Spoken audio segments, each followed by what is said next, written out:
तो ये रिपोर्ट आपने देखी। उत्तर प्रदेश के मुख्यमंत्री योगी आदित्यनाथ 3 दिवसीय दौरे पर उत्तराखंड में रहे और उसके बाद जिस तरीके की चर्चाएं पलायन को लेकर तेज हुई, उसके पीछे की वजह है कि उन्होंने अपने संबोधन में इस बात का जिक्र किया। उन्होंने कहा कि उत्तराखंड आज बहुत तरक्की कर रहा है, लेकिन इस तरक्की के साथ साथ उत्तराखंड की जो अपना जो मूल है उसको बचाए रखना भी जरूरी है। लेकिन योगी आदित्यनाथ के बयान को आप सुनेंगे तो उसमें खास बात यह थी कि चिंता जाहिर करने के साथ साथ उन्होंने इसके समाधान की भी बात की है। इसी बात को लेकर आज चर्चा करेंगे, क्योंकि विपक्ष भी लगातार सवाल उठाता रहा है मौजूदा सरकार पर कि किस तरीके से पलायन पर काम होना चाहिए और कितना काम हो रहा है। हमारे तमाम मेहमान इस वक्त हमारे साथ जुड़ गए। हमारे साथ नवीन प्रसाली जी हैं, भारतीय जनता पार्टी के प्रवक्ता हैं। नवीन जी, आपका बहुत स्वागत है। कांग्रेस से हमारे साथ प्रमोद कप्रवाण शास्त्री जी हैं, आपका बहुत स्वागत है प्रमोद जी। और हमारे साथ यूकेडी से दीपक रावत जी हैं। दीपक रावत जी, आपका बहुत स्वागत है। और वर्चुअली हमारे साथ हरीश मैकरू जी जुड़े हुए हैं। हरीश मैकरू जी, आपका बहुत स्वागत है। नवीन प्रसाली जी, उत्तर प्रदेश के मुख्यमंत्री योगी आदित्यनाथ यहाँ पर आए, पलायन की चर्चाएं तेज हो गई क्योंकि उन्होंने कहा कि उत्तराखंड तरक्की कर रहा है, लेकिन आज यहाँ की जो कृषि है, बागवानी है और जो बंजर होते हुए खेत हैं, वो एक चिंता का विषय है और इस पर भी काम करना चाहिए। लेकिन विपक्ष लगातार इस बात को कह रहा है कि सरकार भले ही पलायन रोकने के तमाम वादे और दावे करती हो, लेकिन धरातल पर दिखाई नहीं देते। देखिए रवि जी, योगी जी अपने प्रवास पर उत्तराखंड आए, हमारे लिए बड़ी गौरव की बात है। और सबसे बड़ी बात है भावना की। योगी जी जब बचपन में ही उत्तर प्रदेश चले गए थे और आज देश के सबसे बड़ा प्रदेश यूपी, उत्तर प्रदेश जिसको हम कहते हैं, उसके यशस्वी मुख्यमंत्री हैं। और आज भी अगर वो अपने गांव में आए तो उनका लगाव पहाड़ से जो उन्होंने दिखाया और जो सुझाव उन्होंने दिए, उससे पता चलता है कि उनका मानवीय पक्ष क्या है। और ये हमारे लिए अच्छी बात है, खुशी की बात है कि उत्तर प्रदेश के जैसे बड़े प्रदेश के मुख्यमंत्री हमारे उत्तराखंड से ही हैं और यहाँ पर आए, अपने गांव आए तो उन्होंने ये बात कही। और मैं समझता हूँ कि ये नेताओं के लिए एक सीख है जी। उन नेताओं के लिए जो अपनी ज़मीन को छोड़ देते हैं। और जो नेता अपनी जगह और अपनी ज़मीन छोड़ते हैं, उनका वही हश्र होता है जो आज दिल्ली में हुआ है। जनता उनको धूल चटा देती है। जी जी। तो मेरा कहने का मतलब ये है कि जो उन्होंने सुझाव दिए उसको माननीय मुख्यमंत्री जी ने संज्ञान लिया। हाँ। और उन्होंने वादा किया कि हम उन सुझावों पर काम करेंगे और हमारी सरकार ही है जो उस पर काम कर सकती है। जी। आप देख सकते हैं, हमारी पिछली सरकार की भी अगर मैं बात करूं तो योगी जी के गांव में चकबंदी त्रिवेंद्र रावत जी के समय में हुई थी। अगर मैं माननीय मोदी जी की बात करूं तो मोदी जी ही हैं जिन्होंने अंतिम गांव को प्रथम गांव कहा। चाहे वाइब्रेंट विलेज हो, चाहे वोकल फॉर लोकल हो, या फिर आप होम स्टे योजना की बात करें, किसी भी योजना की बात कर लें, या गांव गांव तक सड़क पहुंचाने की बात करें, तो भारतीय जनता पार्टी की सरकार ने ही वो बातें की हैं और भारतीय जनता पार्टी की सरकार ही वो बात कर सकती है। और हमारी सरकार है जिसने पलायन आयोग बनाया और उन समस्याओं को जाना जिस पर आज हम काम कर रहे हैं। तो हमारी सरकार तो एक सोच के साथ और एक अग्रणी राज्य बनाने के साथ आगे चल रही है। और मैं समझता हूं कि और ये हमारी ही सरकार है, हमारी सरकार के नेता हैं जो ये कह सकते हैं और कर भी सकते हैं। बाकी में दम नहीं है, ये जनता जानती है। इसलिए योगी जी ने ये बात कही और हमारे लिए बड़ी खुशी की बात है कि उन्होंने हमें बहुत सारी चीज़ें बताई। और एक अनुभवी नेता और अनुभवी मुख्यमंत्री का प्रवास उत्तराखंड के काम आएगा, मैं ऐसी कामना करता हूं। प्रमोद कप्रवाण शास्त्री जी, भारतीय जनता पार्टी तो ये कह रही है कि जो योगी आदित्यनाथ जी ने कहा, मुख्यमंत्री जी ने भी साफ कर दिया इस बात को कि ठीक है, उन्होंने जो सुझाव दिया, वैसे मैं उत्तर प्रदेश को एक बड़े भाई के तौर पर देखते हुए आते हैं। और पलायन आयोग का जिक्र होता है, भारतीय जनता पार्टी कहती है हमारे ही कार्यकाल में पलायन आयोग हुआ। आखिर कितना बदला पलायन आयोग बनने से भी? और जो सरकार कह रही है होम स्टे हो, लोगों को रिवर्स पलायन की बात की जा रही है, यहाँ पर जो लोग बाहर चले गए उनको वापस लाने की बात की जा रही है, क्या वाकई में कुछ तस्वीरें बदली हैं? देखिए रवि जी, मैं आपसे कहना चाहता हूँ, आयोग चाहे पलायन का बने, चाहे जो भी आप आयोग बनाएं कुछ लोगों को सेट करने के लिए, वो बात अलग है। लेकिन पहाड़ों से जो पलायन है वो सबको दिखता है। उसमें हम लोग, मुझे लगता है कि बहुत ज़्यादा बोलने की आवश्यकता नहीं है। सब लोग देख रहे हैं कि पहाड़ों की स्थिति क्या है। और मैं ये सौभाग्य पौड़ी ज़िले का मानता हूँ कि पौड़ी ज़िले ने बहुत सारे मुख्यमंत्रियों को जन्म दिया। बीसी खंडूड़ी जी जैसे जो बड़ी, जिनका एक कहते थे लोग कि बड़ा विजन है। और बीसी खंडूड़ी जी के बाद डॉक्टर रमेश पोखरियाल निशंक जी हो गए, आपके विजय बहुगुणा जी हो गए, और त्रिवेंद्र जी हो गए, तीरथ सिंह जी हो गए, और हमारे जो योगी जी तो हमारे बिल्कुल गांव के नज़दीक के ही हैं। तो ये पौड़ी ज़िले का सौभाग्य है। लेकिन पौड़ी ज़िले का बड़ा दुर्भाग्य है कि यहाँ से राजधानी से मात्र 30 से 35 किलोमीटर दूरी पर आप अगर जाएंगे तो ऐसा लगेगा कि सुदूर आप कहीं जो है ऐसी जगह गए हैं जहां सड़क नहीं है, बिजली नहीं है, पानी नहीं है, जहां कोई पूछने वाला नहीं है। तो ये स्थिति पौड़ी जिले की है। मैं तो कभी कभी मैं सोचता हूं कि देखिए, जो जिस जिले ने इतने बड़े अधिकारी दिए, इतने बड़े पदाधिकारी मुख्यमंत्री के तौर पर दिए, आखिर इस जिले का यही कसूर है कि इसने इतने संभ्रांत लोगों को जो है अपना नाम दिया। और उन लोगों का देखिए, आप उन लोगों को जो है अगर आप देखेंगे तो इन जो बड़े नेता हैं, इनके घरों में जाने के लिए भी जो है सड़कें नहीं है। आप ये देखना, आप देख सकते हैं।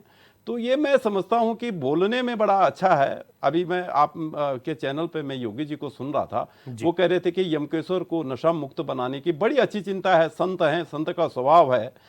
तो उनकी चिंता है कि भाई यमकेश्वर जो है, यमकेश्वर क्या पूरा उत्तराखंड नशा मुक्त हो। हाँ। और उनके बगल में जो उनके छोटे भाई हैं, जो इस समय प्रदेश के मुख्यमंत्री हैं, उनका विजन है कि घर घर शराब पहुंचाई जाए।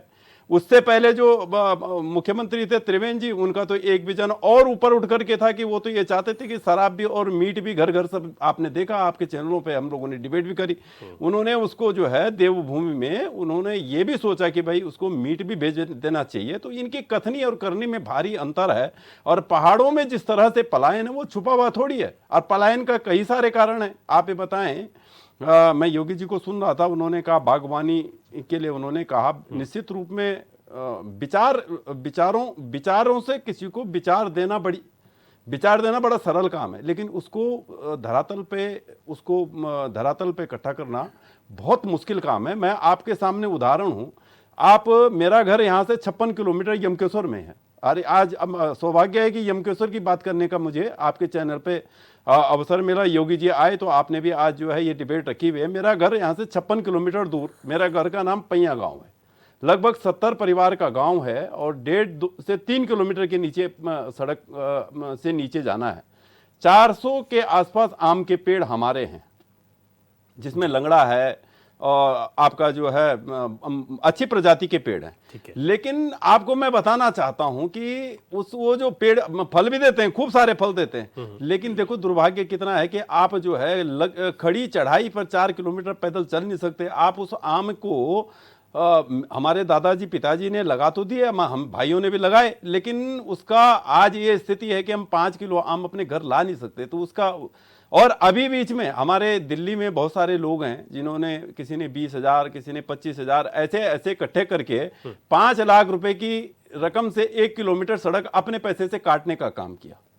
और वो जब लोगों ने सड़क अपने पैसे से काटने का काम किया, लेकिन वो बरसात में फिर सब पूरी टूट गई। तो मैं समझता हूं कि यमकेश्वर का दुर्भाग्य यह है कि यमकेश्वर ने भारतीय जनता पार्टी को हमेशा विधायक दिया, जिला पंचायत दिए, ब्लॉक प्रमुख दिए, सारे जनप्रतिनिधि भारतीय जनता पार्टी को दिया। और यमकेश्वर के लोगों का दुर्भाग्य देखिए आप कि उनको सड़क भी अपने पैसे से काटनी पड़ रही है। कई बार प्रदेश के मुख्यमंत्री जी को मैंने भी अपने लेटर पैड में उनको इन समस्याओं से अवगत कराया, लेकिन वो सड़क रिपेयर तक की बात नहीं हो पाई। एक हमारे मित्र हैं जो है, तो मैं उनसे मेरी बात हुई, वो सताल महाराज जी के यहाँ है, वो भी यमकेश्वर से ही हैं, सीला काटल से है, रतोड़ी उनका जो है PRO। तो मैंने उनसे कहा, मैंने कहा यार सड़क नहीं बना सकते, इसकी रिपेयर तो करवा दो। तो कहने लगे कि हमारे यहाँ तो 2 करोड़ से 3 करोड़ से कम का तो हम बजट देते नहीं है, और 3 करोड़ रुपए की का बजट लायक आपका गांव है नहीं। तो ये जो लोग हैं, इनके पास विचार हैं, लेकिन यमकेश्वर के लिए काम करने के लिए इनके पास न तो इनका विजन है, न इनका मिशन है।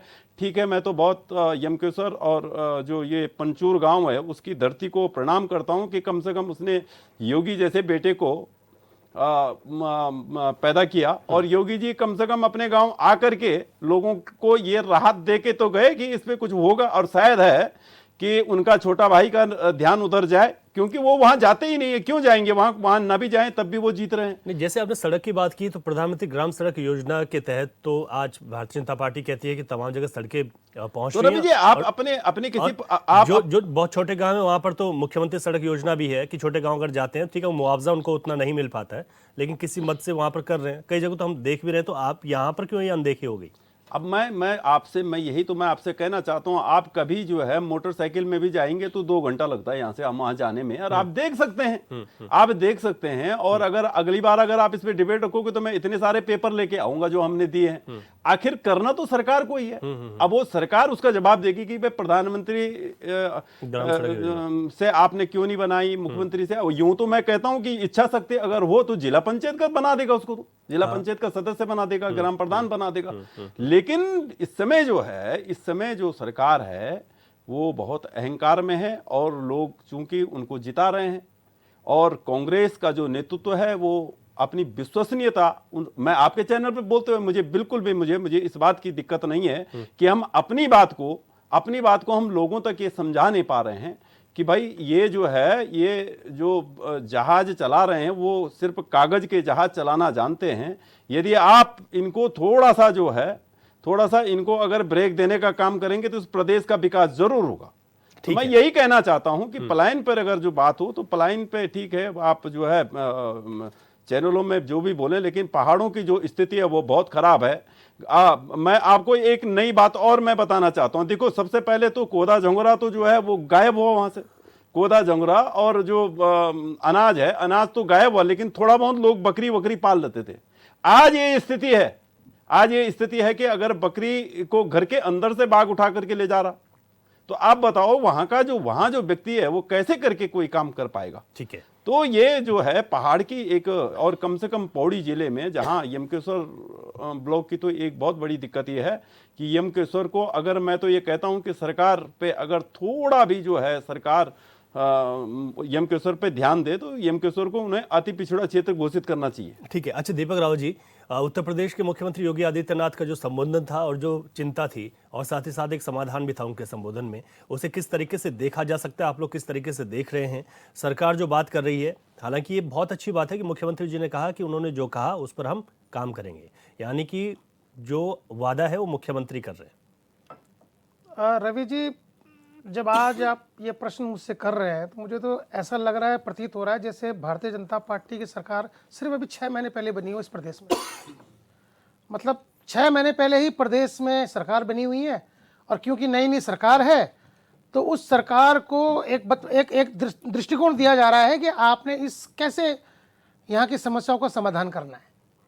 क्योंकि अगर आज उत्तर प्रदेश के मुख्यमंत्री जी यहाँ आए हैं, उन्होंने एक समस्या का बताया कि जी आप कृषि को बढ़ाइए, पशुपालन को बढ़ाइए, बागवानी को बढ़ाइए। अब हमारे यहाँ के मुख्यमंत्री जी को अचानक से याद आया, क्योंकि 6 महीने पुरानी सरकार है यहाँ भारतीय जनता पार्टी की, तो अभी उनके पास बहुत सारी योजनाएं होंगी, तो उनको अचानक से लगा कि हाँ, पलायन की जो महत्वपूर्ण समस्या है उसका समाधान करने के लिए जो आज उत्तर प्रदेश के मुख्यमंत्री जी ने जो सुझाव दिए हैं, मैं बहुत जल्दी इसको इम्प्लीमेंट कर दूंगा। ऐसा ही होगा। भारतीय जनता पार्टी ने ही तो पलायन आयोग बनाया। ऐसा तो फिर उसके लिए भी एक उदाहरण देख लीजिए। समस्या का हल निकालना था और एक समझदार आदमी ने समस्या का समाधान नाम से आयोग बना दिया, तो क्या समस्या का समाधान नाम से समस्या का समाधान हो गया? पलायन आयोग बना के क्या पलायन की समस्या का समाधान हो गया है क्या? यदि कोई समस्या है और आपने समस्या का समाधान करके कोई आयोग बना दिया तो समस्या का समाधान हो गया क्या? नहीं हुआ ना। समस्या तो जस की तस है। अब आ जाइए मूल प्रश्न में। कृषि, जितने भी हिमालयन राज्य हैं रवि जी, सबसे बदतर स्थिति अगर कृषि की किसी प्रदेश की है, हिमालयन राज्यों की बात कर रहा हूं मैं, उत्तराखंड की है। दूसरा, अगर आप एक और डाटा निकालेंगे, जितने भी हिमालयन राज्य हैं, पलायन सबसे ज्यादा अगर किसी राज्य में होगा तो भी आपको उत्तराखंड ही सर्वप्रथम दिखेगा।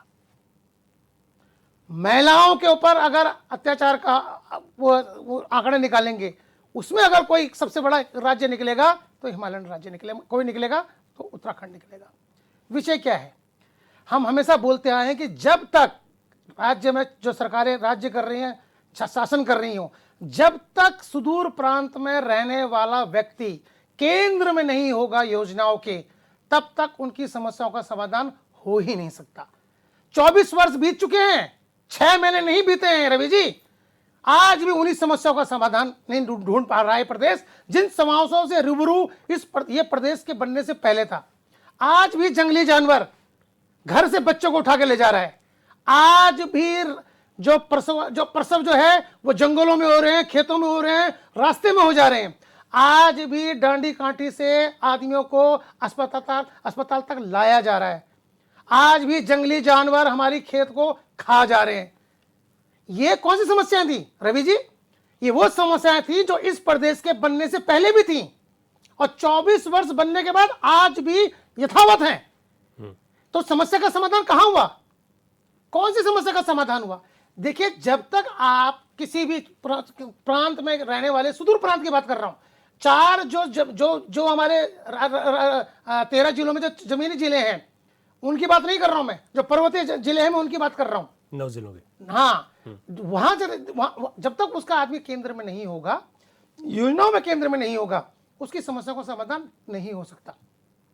आप देखिए ना, खेतों, आज कृषि की बात आप कर लीजिए रवि जी। जंगली जानवर पकड़ के, यहां तक कि बंदरों को यूपी दिल्ली से पकड़ के कहां छोड़ा जाता है? कौन से जंगलों में छोड़ा जाता है? उत्तराखंड के जंगलों में। और वो जानवर क्या, वो बंदर क्या कर रहे हैं? कुछ भी नहीं होने देते। क्या ये समस्या नहीं है? शेर जो आ रहा है, शेर आपके घर से बच्चे को उठा के ले जा रहा है, उसे कहीं जाने की जरूरत नहीं है।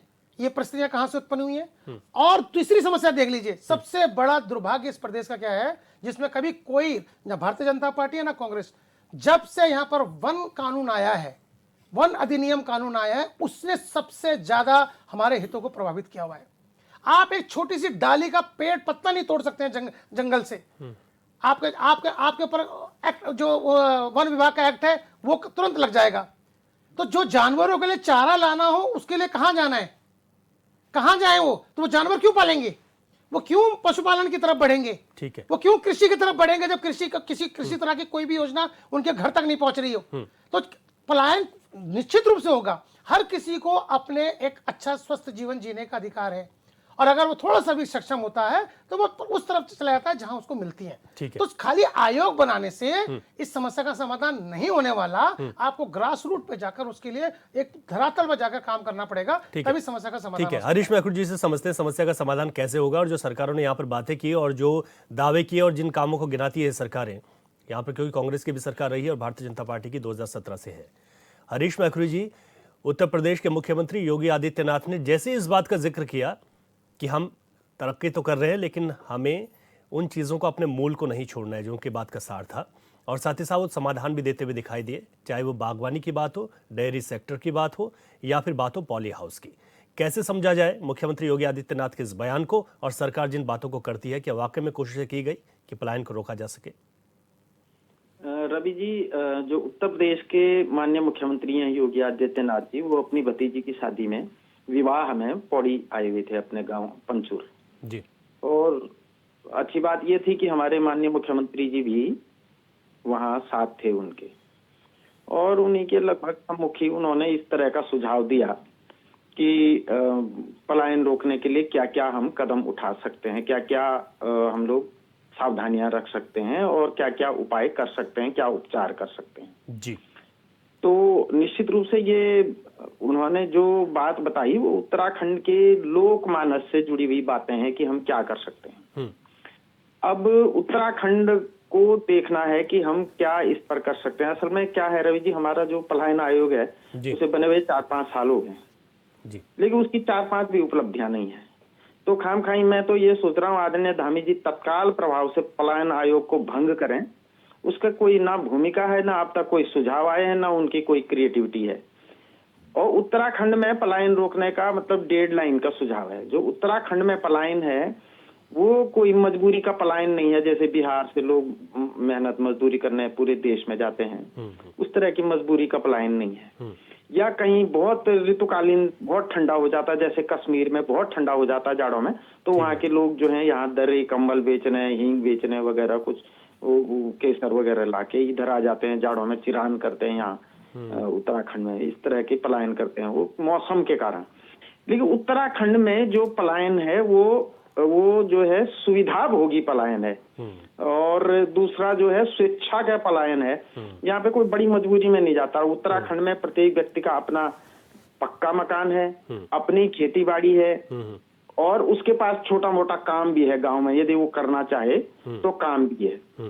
लेकिन होता क्या है कि हम बेहतर सुविधाओं के लिए, अच्छी सुविधाओं के लिए पलायन कर रहे हैं, शिक्षा के लिए पलायन कर रहे हैं, स्वास्थ्य के लिए पलायन कर रहे हैं। देहरादून हल्द्वानी में जो सारा उत्तराखंड बस गया है ना, हाँ। तो वो शिक्षा और स्वास्थ्य सुविधाओं के लिए है। यदि सरकार शिक्षा और स्वास्थ्य की सुविधाएं उत्तराखंड में ही दे दें या अच्छे गुरुकुल खोले और उनको जो है रोजगार भी दे, तो जैसे मदरसे के मौलवियों को तो उत्तराखंड सरकार देती है तनख्वाह, लेकिन गुरुकुलों को बेचारे जरा सा बद्रीनाथ केदारनाथ मंदिर समिति देती है और बाकी सब मतलब कोई नहीं है, सरकार उसमें रुचि नहीं ले रही। तो जब मदरसे वालों को दिए जा सकती मौलवियों को तनख्वाह, तो गुरुकुलों को भी देनी चाहिए। तो ये कदम सरकार उठा सकती है, पलायन आयोग को तत्काल भंग करे। दूसरा जो है, सरकार ना जो हमारी खेती बाड़ी है वो निश्चित रूप से जो पशु और पक्षी हैं, वन्य पशु और वन्य पक्षी, वो बड़ी क्षति करते हैं। हमारे यहाँ एक बहुत सुंदर फसल होती थी कौड़ी, जी जी वो कौड़ी और झंगोरा जो है वो शुगर वालों के लिए और वैसे भी बहुत पौष्टिक डाइट है। अभी पूरी दुनिया में एक रिसर्च आई है कि गेहूं और चावल के कारण जो है शुगर के मरीज बढ़े हैं और घुटने और जोड़ों के दर्द के मरीज बढ़े हैं जी। तो यदि हम इसके साथ मिलेट भी साथ में लें, मोटे अनाज जो हमारे पहाड़ में पर्याप्त मात्रा में पहले से होते हैं, कोदा, झंगोरा, कौड़ी और चीणे, भंगड़ा, इस तरह के जो अनाज होते थे, यदि उनको भी हम साथ में लें तो भट्ट है, चुआ है, राजमा है, दालें हैं, गहत है, ये हमारी परंपरागत फसलें हैं। लेकिन होता क्या है कि कौड़ी को तोता खा जाता है तो लोग बोते ही नहीं है, मंडवा को भालू खा जाते हैं तो लोग बोते ही नहीं है, और जो आलू है उनको सुगर खोद के खा जाते हैं तो हम लोग अब उनको भी नहीं कर रहे हैं। और एक सबसे गड़बड़ क्या हुआ कि जो ये सस्ता राशन आया तो अब लोग जितना मेहनत करके पूरे 6 महीने करके कमाते थे उतना घर में महीने में आ जाता है, फ्री में आ जाता है। तो इस कारण भी थोड़े से खेती की उपेक्षा हुई है। लेकिन इसका एक दूरगामी नुकसान ये होने वाला है कि भविष्य में लोग खेती की प्रणाली भूल जाएंगे, अपने परंपरागत बीजों का संरक्षण भूल जाएंगे। हमारे परंपरागत बीज ऐसे थे, उनको यूरिया खाद की भी आवश्यकता नहीं थी और उनपे रोग भी कम लगते थे, और प्रत्येक किसान को हमारा ये पता था कि हमने कब बीज बोना है, कब गुड़ाई करनी है, कब वो जो है होंगे। हाँ। अब हमारा कृषि विषय जो है विद्यालयों में है नहीं, हम भारत कृषि प्रधान देश कहते हैं, किसी विद्यालय में कृषि नहीं है। जो पहले एक विषय थोड़ा सा पढ़ाया जाता था वो भी हटा दिया है, अब हम व्हाइट कॉलर जॉब वाले हो गए हैं। और कृषि की आवश्यकता हमारे देश को सदा रहनी है, 140 करोड़ लोगों का पेट भरना है, तो निश्चित रूप से कृषि प्रधान देश में कृषि विषय प्रत्येक छात्र के लिए अनिवार्य हो और प्रैक्टिकली अनिवार्य हो। जापान में हम देख रहे थे वो कारपेंटरी पढ़ा रहे हैं, वो खेती पढ़ा रहे हैं, वो उद्योग पढ़ा रहे हैं, वो दूध निकालना पढ़ा रहे हैं। हम पढ़ा रहे हैं मुगलों का इतिहास, उन चोर लुटेरों का इतिहास पढ़ा रहे हैं हम लोग यहाँ जी। तो निश्चित रूप से इससे हमारा भला होने वाला नहीं है। अपनी शिक्षा पद्धति सुधारो, विद इन नाइट सुधारो, सरकार चाहे तो कर सकती है। और दूसरा, पर्यटन को हम लोग और तीर्थाटन को बढ़ावा दें उत्तराखंड में, ये हमारी बैकबोन है। हम अपने तीर्थों को सुधारें, शीतकालीन तीर्थों को भी सुधारें, ग्रीष्मकालीन तीर्थों को भी सुधारें, और अच्छे उन पे सुविधाएं दें, वहां पे डॉक्टर दें, यातायात के साधन अच्छे करें, पार्किंग बनाएं, तो निश्चित रूप से उत्तराखंड में पलायन कुछ हद तक रुक सकता है। और बाकी ये तो शौकिया पलायन है, कोई बहुत मजबूरी का नहीं है। जैसे मैंने बताया, अच्छी सुविधाएं के लोग देहरादून आ रहे हैं ना, तो वो सुविधाएं यदि गाँव में हो जाए, गाँव में सड़क अप्रोच पहुंचे, 40% गाँव हमारे आज तक भी वहाँ सड़क नहीं है, तो सड़कें हिमाचल से सीख लो, सड़कें सबसे पहले पहुंचाओ, तो लोग शादी विवाह इनमें अपने घर तक आएंगे, बार त्योहार पे चले जाएंगे लोग। अब हमारी रेल बन रही है तो 2 घंटे में हम लोग कंटाक पहुंच जाएंगे। तो निश्चित रूप से कुछ यदि गांवों में सड़कें पहुंचे हैं तो पलायन आधा हो जाएगा हमारा। बिल्कुल ठीक बात है सर। जिस बात का जिक्र प्रमोद कपरवार शास्त्री जी भी कर रहे थे कि गांव में आम है, लेकिन अगर सड़क होती तो शायद वहां पर कुछ लोगों को रोजगार मिल सकता था। नवीन जी, ये समझना बहुत ज़रूरी हो जाता है जब आप लोग कहते हैं कि पलायन आयोग हमने ही बनाया, लेकिन उसका फीडबैक क्या है, उस आयोग बनने के बाद फ़ायदा कितना हुआ। कई लोग तो कहते हैं कि पलायन आयोग ने खुद पलायन कर लिया, लेकिन मैं ये मानता हूँ कि ठीक है, वो पलायन नहीं कहेंगे उसे, अगर वो नीतियाँ, वो सुझाव, वो कहीं पर भी बैठ के बन सकते हैं, लेकिन उसका फीडबैक क्या है। देखिए, मैंने कहा कि हमारी सरकार ने पलायन आयोग बनाया और एक विजन के तहत बनाया कि गांव की समस्याओं को असली तौर पर जाना जाए और उन पर काम किया जाए। जब भी कोई आयोग बनता है, आयोग अपनी रिपोर्ट देता है, सरकार उस पर काम करती है, तो मैंने कहा कि जो अभी सरकार हमारी काम करती हुई दिखाई दे रही है, वो आयोग की सिफारिशें भी हैं, वो जनता का फीडबैक भी है, वो आदरणीय योगी जी जैसे विजनरी नेताओं का विचार भी है, तो सबको समाहित करके भारतीय जनता पार्टी की सरकार माननीय मुख्यमंत्री जी के नेतृत्व में जो विकास का पहिया आगे चला रही है, उसमें उत्तराखंड की सर्वांगीण विकास उसमें शामिल है। मैं ठीक है, बहुत सारे मेरे विद्वान प्रवक्ता साथी हैं यहाँ पर, उन्होंने आज काफ़ी बात कही और बड़ा लंबा भाषण भी दिया। मैंने उनको टोका भी नहीं, क्योंकि पहला राउंड था और फिर ये भी हो जाता है कि भाई बार बार टोकते हैं, तो मैंने उस चीज़ में नहीं जाना चाहा। मैं कपड़वान जी की बात अगर करूँ तो कपड़वान जी ने कहा जी विचार इनका विचार है। मैं तो कहता हूँ कांग्रेस का विचार भी नहीं है। पहले सबसे पहले विचार ही आता था, उसका इम्प्लीमेंटेशन होता है। अगर विचार ही नहीं आएगा तो कहां से इम्प्लीमेंट होगा। अब कांग्रेस जो एक भीगी रुई का जो बोरा है, वो किसी काम का नहीं, रुई किसी काम की होती नहीं, वजन उसका 10 गुना हो जाता है। वो तो हालत आज कांग्रेस की है। दूसरा, आपने कहा कि अपने गांव की सड़क की बात कही और मुख्यमंत्री जी को टारगेट किया। उसके बाद आपने कहा कि जिला पंचायत का सदस्य भी बना सकता है, प्रधान भी बना सकता है। तो आप बेटर होता है कि प्रधान के पास जाते, छोटी सी सड़क है, जिला पंचायत सदस्य के पास जाते, वो अपना काम आगे करते। वो हो सकता है कांग्रेस का भी हो, किसी भी पार्टी का हो, उससे कोई फर्क नहीं पड़ता। आप अपनी समस्या को लेकर गांव वाले जाएंगे तो क्यों नहीं आएगा। अगर नहीं होता तो माननीय मुख्यमंत्री जी के पास जाइए, वहां से गाँव का आपका समाधान मिलेगा। दूसरा, आपने कहा कि मेरे 70 पेड़ आम के हैं। जब 70 पेड़ आम के हैं तो आप छोटी अचार की फैक्ट्री वहीं पर लगा सकते हैं, औरों के भी होंगे पूरे गाँव में। आप लोगों को रोजगार दो। आप बोल रहे मेरे यहाँ से कोदू झुंगोरा सब गायब हो गया। अब पहले तो हम गायब हो गए अपने गांव से, तो उसको कौन करेगा। तो अगर आप ऐसे विचारक हैं तो आपको जमीन पर उतरना पड़ेगा। समस्या को गाने से नहीं, समस्या से करने हो। जितने भी हम यहाँ पर बैठे हैं, मैं भी क्यों ना हो उसमें, अगर किसी चीज को सोचता हूं तो उसको जमीन पर करना पड़ेगा। अगर मैं अभी जियोथर्मल एनर्जी की बात चल रही है, मैंने गाड़ी उठाई और 650 किलोमीटर दूर दारमा वैली गया। गाड़ी का एक्सीडेंट भी मेरा हुआ, हम 3-4 लोग आए भी, और 650 किलोमीटर जाना और 650 किलोमीटर आना, और हम कहीं रुके नहीं, केवल रात बीच में एक गुजारी। और उस जो हॉट वाटर स्प्रिंग था उसका हम सर्वे करके आए। हमने अपनी रिपोर्ट सरकार को दी, हम अपनी रिपोर्ट आगे उसमें और काम कर रहे हैं। तो निश्चित तौर पर जो दर गांव है, अंतिम गांव जिसको पहले कहते थे और हम प्रथम गांव करते, जो वाइब्रेंट विलेज है, वहां पर कल को जियोथर्मल टूरिज्म होगा, जियोथर्मल एनर्जी का विकास होगा। तो आपको तो करना पड़ेगा और कुछ उदाहरण पेश करने पड़ेंगे। जो हम बोलते हैं, जो प्रवक्ता लोग हैं या उनके जीवन में कुछ न कुछ ऐसा उदाहरण आना चाहिए जिससे वो समाज के सामने पेश कर। खाली बोलने से हमारा होगा नहीं। खैर जो भी है, फिर यूकेडी के प्रवक्ता सम्मानित भाई, उन्होंने भी कई बातें कही। अच्छी बातें सबकी स्वीकार की जाएंगी। हमारे मैखुरी जी बहुत अच्छे विश्लेषक हैं, पत्रकार भी हैं, बहुत अच्छी बातें करते हैं, निष्पक्ष बात करते हैं।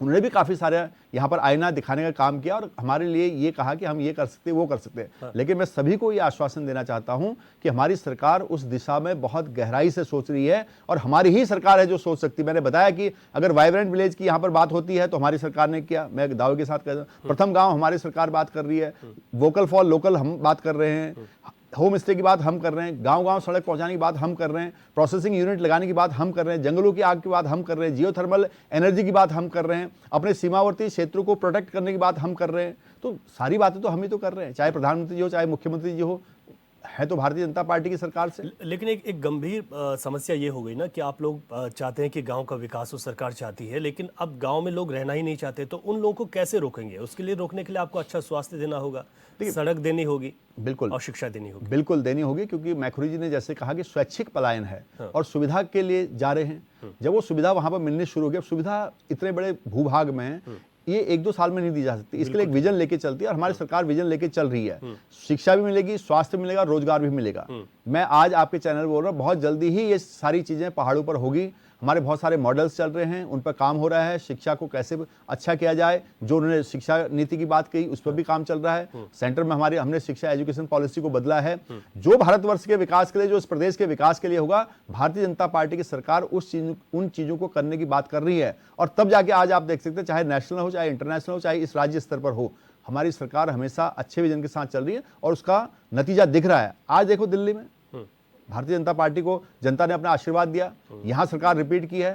तो ऐसे ही नहीं हो रहा है। विपक्ष अपनी बात रखेगा, उनको कहने का हक है, तो कहीं ना कहीं रिंग में तो उनको भी रहना है, लेकिन जो दुर्गति हो रही है उस पर विचार करने की बात है। रवि जी, ठीक है। अच्छा प्रमोद जी, आज क्योंकि भारतीय जनता पार्टी के लिए तो हर जगह से जश्न की तस्वीरें आई। दिल्ली में भारतीय जनता पार्टी सरकार बनाने जा रही है, मिल्कीपुर में एक उपचुनाव था, वहाँ पर भारतीय जनता पार्टी जीत गई। अब ऐसे में अगर देखा जाए तो भारतीय जनता पार्टी तो कहेगी कि हमें मैंडेट मिल रहा है, लोग तो लगातार हमें जिता रहे। उत्तराखंड में अभी हाल ही में निकाय चुनाव में भी आप सबने देखा कि जो सीटें नगर निगम की थी, 10 सीटों पर भारतीय जनता पार्टी आ गई।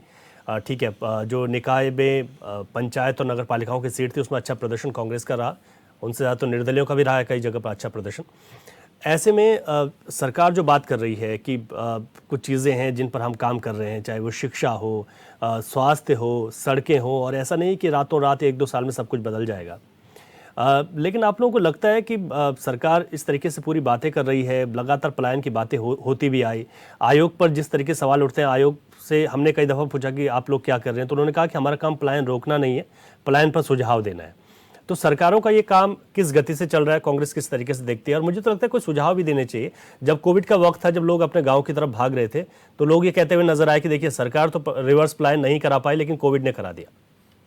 नहीं, निश्चित रूप में देखिए रवि जी, ऐसा है कि मैं आपको ये कहना चाहता हूँ कि जो सरकार के काम बोलने की जो स्पीड है, और सरकार और भाजपा के प्रवक्ता जिस स्पीड से बोलने का काम करते हैं, इनसे कौन जीत सकता है भाई?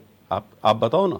इनसे भाई सच तो आदमी जो है सोच करके बोलता है। यार हम लोग जो है वेद पाठी ब्राह्मण 3 टाइम के संध्या बंधना करने वाले हैं। अब यहाँ 8 से 9 जो है झूठ बोलने के लिए थोड़ी आएंगे। मैंने आपसे कब कहा कि मेरी पार्टी बहुत अच्छी है? मैंने तो आपके चैनल पे कहा कि हमारा जो विजन है हम लोगों को नहीं समझा पाए। अभी हमारे पिरसाले साहब कह रहे थे कि वो जो 70 पेड़, वैसे मैंने 70 नहीं, वो 400 पेड़ कहे थे, और वो 400 पेड़ सरकार ने नहीं लगाए हैं। वो 400 पेड़ मेरे पिताजी ने, मेरे भाई ने, मेरे परिवार ने लगाए, और मैंने क्या क्या किया होगा उस चैनल से कोई मतलब उसका है नहीं, क्योंकि मैंने जो किया होगा अपने लोगों के लिए किया होगा, अपने परिवार के लिए किया होगा, वो सबको करना ही चाहिए। वो हम सब लोगों की नैतिक जिम्मेदारी भी है।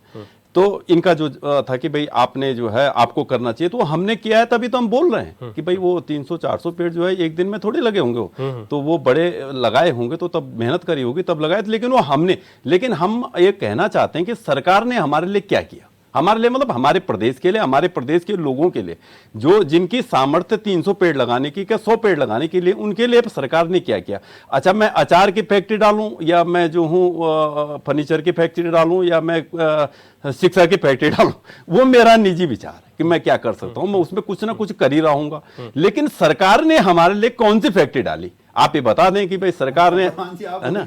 अच्छा, दूसरा नहीं, मैं आपसे, अब आपने तीसरा आपने कहा कि भाई आप जिला पंचायत के पास प्रधान के पास जाएं, तो मैंने तो आपको कहा था कि अगली डिबेट पे जब आप मुझे बुलाएंगे तो मैं सारे कागज लेकर के आऊंगा, और मैं आपको बताऊंगा कि 1 बार नहीं, 10 बार नहीं, 20 बार कम से कम हमारा ग्राम प्रधान से लेकर के, क्योंकि वो कोई 1 लाख 2 लाख का बजट होता नहीं, तो वो बड़ा है। और उसको हमने कहा भाई कि उसको जो है आपको तो ये सराहना करनी चाहिए कि उन लोगों का हम वंदन करते हैं, अभिनंदन करते हैं, जिन्होंने अपनी रोड जो है खुद बनाने का काम किया, क्योंकि तुम्हारे विधायक तुम्हारा बनाता नहीं है, सांसद तुम्हारा उधर जाता नहीं है, बनाता नहीं है। सराहना तो है, लेकिन मतलब मेरा पर्सनल एक्सपीरियंस है कि इस समय अगर कहीं पर सड़क नहीं है और किसी बात को रखा जा रहा है, तो सड़कें तो बन रही हैं। मैंने खुद देखा, मैं किसी भारतीय जनता पार्टी की तारीफ नहीं कर रहा हूं, मैं आप पे प्रश्न चिन्ह नहीं खड़ा कर रहा हूं कि भाई मैं आपका, ठीक है, आप जब जो है मतलब मैंने देखे हैं कई गांव जहां बहुत लंबे वक्त आप चैनल पे रवि कहतोला बोल करके करेंगे तो आपके घर में तो पहुंच सकती है, लेकिन मैं तो वो सुदूर उस व्यक्ति की बात कर रहा हूं जो गाय बकरी चुंगाता है। मैं भी तो देहरादून में हूं, मैं वहां थोड़ी बैठा हूं, मैं भी कभी कभार ही जाता हूं। मैं आपके चैनल पे बोलूं कि झूठ, मैं आपको बोलूं, मैंने आपसे कहा कि मैं 5 किलो आम लेकर नहीं आ पाता, मैंने ये आपसे पहले ही कहा। लेकिन अगर सरकार बनाती तो इतनी बड़ी जो रकम है वो लोगों को लगानी नहीं पड़ती, और वो जो है गांव जो है बस द्वारा जो है लोग आना चाहते हैं दिल्ली में। अब लोगों के पास मैखुरी जी को मैं सुन रहा था, मैखुरी जी ने कहा कि ये जो पलायन है, ये पलायन मजबूरी का पलायन, ये सच बात है कि मजबूरी का नहीं है, लेकिन जब ये पलायन हुआ तब ये मजबूरी का ही था। आज उत्तराखंड के लोग के पास थोड़ा पैसा इतना है कि वो अपने गांव की प्रॉपर्टी को ठीक कर सकते हैं, लेकिन जब वो ठीक करने का उसका विचार आता तो उसकी सड़क 4 किलोमीटर की है। एक सीमेंट का कट्टा अगर उसको 400 रुपए का यहाँ पड़ता है तो वो वहां उसको 800 रुपए का पड़ता है। नहीं, कई जगह तो मजबूरी, कई जगह तो आखिर रवि जी बहुत कई जगह की तो मैं बात नहीं कर रहा, मैं तो कई जगह मजबूरी का पलायन है। मैं तो राजधानी से 56 किलोमीटर दूर की बात कर रहा हूँ, कई जगह मजबूरी का पलायन है, 56 किलोमीटर की बात कर रहा हूँ। आप अब राजधानी में ही आ जाओ। अब आप ये बताओ कि ऋषिकेश देवभूमि है, आप बी नदी का पुल कितने सालों से आप भी देख रहे होंगे, अखबारों के माध्यम से देख रहे होंगे, कितने सालों से लोग चिल्ला रहे हैं कि भाई ये पुल बना दो। इससे जो है लगभग टांडा मंडल जहां मुख्यमंत्री जी जो है योगी आदित्यनाथ जी जहां गए थे वो उसी रूट से गए, और वहां जो है ये नौबत आती है कि अगर बारिश हो गई तो 4 महीने वो लोग जो है उनका कटअप हो जाता है। जबकि बच्चों के लिए जो है डिग्री कॉलेज ऋषिकेश में, सारे बाजार ही पूरा ऋषिकेश है। यमकेश्वर विधानसभा का जो मेन अच्छा जो बाजार उसको है वो ऋषिकेश में ही है। तो वो पूरा क्षेत्र कट जाता है और वो जो है पुल की मांग आज से नहीं 20, 25, 30 साल से है। तो ना हमारी सरकार ने बनाया और ना आज की जो बहुत दुधारू सरकार जो है, जो बहुत जो है लोगों को जो है पेट भरने का काम कर रही है, वो भी नहीं। अच्छा ठीक है, जैसे आप यमकेश्वर की बात करें, क्योंकि मैंने वहाँ ग्राउंड पर मैं खुद गया हूँ, मैं पंचूर भी गया हूँ, उसके आसपास के इलाकों में उस वक्त ये 2015-16 की बात है, पानी की एक बहुत बड़ी समस्या थी। आज मौजूदा वक्त में वो क्या स्थिति है वहाँ पर? मैं आपको पता, पंचूरपैया आप आ जाओ, आप सीएम साहब से पूछ लो कि रोड से आप कितनी दूर पैदल गए नीचे।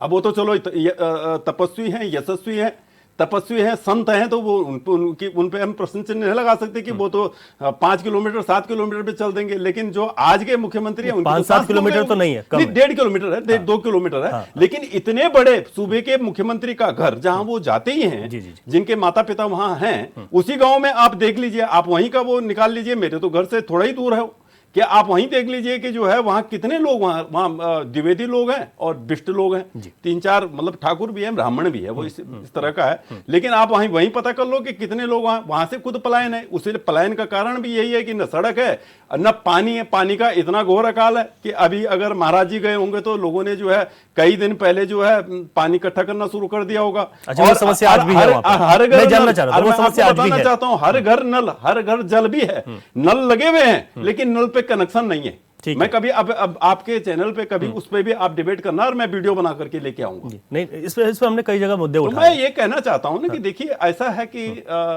जो है जो पलायन है, पलायन एक बड़ी समस्या है। पलायन एक बड़ी समस्या है और कौन चाहेगा कि वो अपनी जो है एकड़ों जमीन छोड़ करके यहाँ 2 बिस्वा 3 बिस्वा में वो जो है देहरादून का 3 बिस्वा में आज जो है 30-40 लाख का बैठता है और 40 लाख उस पर ऊपर से लगाना होता है और उसकी पूरा जीवन उसी में कट गया, उसका ऋण चुकता करने में।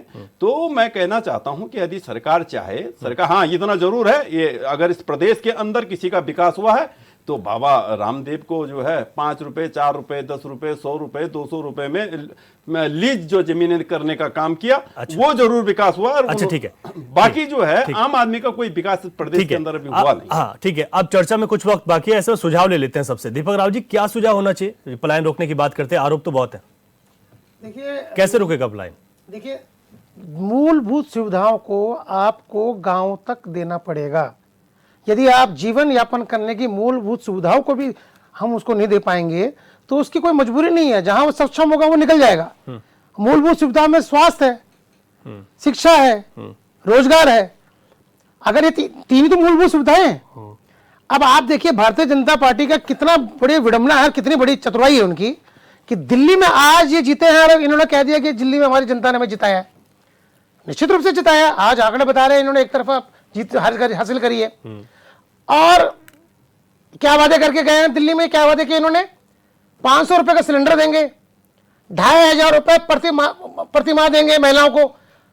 तो मेरी प्रदेश की महिलाओं ने ऐसा कौन सा अपराध कर दिया है रवि जी? सुदूर प्रांत में रहने वाले, मेरे जो प्रांत में रहने वाले जिन्होंने बम्पर वोट करके इनको जिताया है, उन्होंने कौन सा अपराध कर दिया है? वहां की महिलाओं ने कौन सा अपराध कर दिया है? नहीं तो कांग्रेस ने कहा था 500 रुपए में देंगे सिलेंडर। मैंने आपसे क्या बोला? आज विषय आया है ना कि बीजेपी जीती है, इसी वादे में जीती है ना, कुछ इसी वादे में जीती है ना, यही वादा तो किया ना। तो मैं वही विषय पूछ रहा हूं कि उत्तराखंड की जो सुदूर प्रांत की महिला है उसको 500 रुपए का सिलेंडर क्यों नहीं मिल सकता? उसको 2500 रुपए जीवन यापन करने के लिए क्यों नहीं प्रदेश सरकार दे सकती है? दिल्ली में रहने वाले को जहां रोजगार का अपार संभावनाएं हैं वहां तो भारतीय जनता पार्टी देने को तैयार हो रही है, लेकिन मेरे प्रदेश के लोगों को, सुदूर प्रांत में रहने वालों को वहां देने के लिए निपात कर रही है। तो ये दोहरा चरित्र, दोहरा मापदंड भारतीय जनता पार्टी का क्यों? अच्छा, यहां भी तीसरी बार जीत के आए ना। तो यही है, आपको देना पड़ेगा। यदि आप दिल्ली में दे सकते हैं तो आपको उत्तराखंड में भी देना पड़ेगा। पर अगर आप नहीं देंगे तो उसकी क्या मजबूरी है उस महिला की? पलायन करेगा, वो अपने जीवन यापन करने के लिए पलायन करेगा। जो दिल्ली में आप दे सकते हैं, दिल्ली में जो हजारों उनके पास साधन आएंगे आप वहां, लेकिन वहां आप दे रहे हैं क्योंकि आपको पॉलिटिक्स वहां पर अच्छी जाती है, क्योंकि आपको सरकार बनानी है, क्योंकि यहां पर आपको जनता आंख बंद कर जिता रही है। तो उनको आप दे ना दे, जनता भी कुछ नहीं बोल रही ठीक है, है, पलायन लेकिन ये दोहरा चरित्र, दोहरा मापदंड भारतीय जनता पार्टी का यहाँ के लोगों के लिए ठीक है, और मूल निवासियों के लिए है। मैं इस जो पर जवाब चर्चा दे हो रहा दूंगा। है। हरीश मैक्रू जी, आपसे फाइनल कमेंट है। जिस तरीके से आप सुझाव देते ही हैं हर एक विषय पर, तो आज तो पलायन है, बड़ा गंभीर मुद्दा है, आपने सुझाव दिया भी है, लेकिन साथ ही साथ सरकार को किस तरीके से आगे काम करना चाहिए ताकि अपनी खेती बाड़ी भी बची रहे और पहाड़ भी। मैं ये कहना चाहूंगा कि हमारे जो तीनों मित्र यहाँ बैठे हुए हैं वो किसी न किसी रूप में उत्तराखंड सरकार में रहे हैं। जी। एनडी तिवारी जी ने जो है रामदेव के विश्वविद्यालय का उद्घाटन किया, उसमें मैं भी था, उस समय मैं सारा टेलीविजन में था, तो हम लोग गए थे। और जहाँ तक उत्तराखंड के मतलब विकास के लिए सुझाव की बात है, तो सभी ने अच्छे सुझाव दिए हैं, देने भी चाहिए, लेकिन जब सरकार में रहते हैं उस समय कुछ करना भी चाहिए। अब मेरा ये सुझाव है कि उत्तराखंड सरकार हो या दिल्ली सरकार हो, लोगों का टैक्स का पैसा कलेक्ट करके फ्री बांटने के लिए नहीं होता, न विधान इस तरह का विधान है, संविधान में ऐसा कोई प्रावधान नहीं है फ्री सरकार फ्री पैसा किसी को नहीं दे सकते, यदि देते हैं तो आपराधिक कृत्य होगा। लेकिन उत्तराखंड सरकार चाहे और पलायन रोकना चाहे और यहाँ की जो परंपरागत गाय है उसको बचाना चाहे, जी। तो आप मैं बहुत पहले से भी ये सुझाव देता रहा हूँ, आज बिल्कुल, भी बिल्कुल। रखूंगा जी। कि जो अनपढ़ लोग हैं, जो कम पढ़े लिखे लोग हैं, जो आज भी गांव में हैं, जिन्होंने गाय पाली हुई है और जो हमारे गायें कटने जा रही हैं, यदि उसको बचाना चाहें तो प्रति बद्री गोवंश, चाहे उसमें बैल है चाहे गाय है, चाहे वो दूध दे रही है नहीं दे रही है, प्रति बद्री गोवंश जो उसको पाल रहा है उसको 1000 रुपया महीना, यानी जो 2 गाय पाल रहा है उसको 2000 रुपया महीना, जो 10 गाय पाल रहा है उसको 10,000 महीना देना सरकार शुरू कर दे, आधा पलायन खत्म हो जाएगा, लोग गांव वापस चले जाएंगे। दूसरा, सरकार जो है धीरे धीरे ही सही, लेकिन प्रत्येक हेलमेट गांव को और प्रत्येक गांव को रोड से जोड़ने का, मोटर मार्ग से जोड़ने का अपना मतलब रूट मैप तैयार करे, कोई सी सरकार हो, ये सरकार वो सरकार, मैं नहीं कह रहा हूँ, लेकिन प्रत्येक सरकार ये रूट मैप तैयार करे और ये तय करे कि हम इतने साल मतलब इस वर्ष इतना गांवों का सड़क बनाए। तो यदि सड़क पहुंचेगी और गाय पालने वाले को पैसा मिलेगा तो। दूसरा, चकबंदी ना कर सको तो घेर बाढ़ सरकार अवश्य करे, जी जी जी, ताकि वन्य पशुओं से जो है हमारे फसलों की रक्षा हो सके।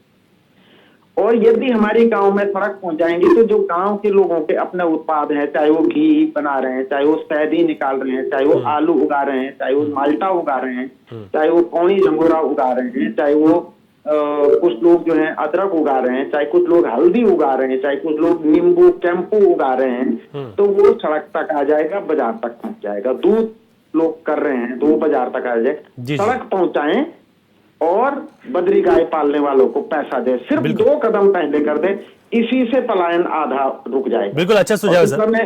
दूसरा मैं ये कह रहा था कि पहाड़ में मैंने कहा कि सुविधाजन्य पलायन है, सुविधा के लिए पलायन है, लेकिन सब गांवों में नहीं, कहीं कहीं मजबूरी का भी है, जैसा आप कह रहे थे रवि जी जी, तो निश्चित रूप से उस मजबूरी को भी सरकार पढ़े और उनके लिए उपाय करे। बिल्कुल।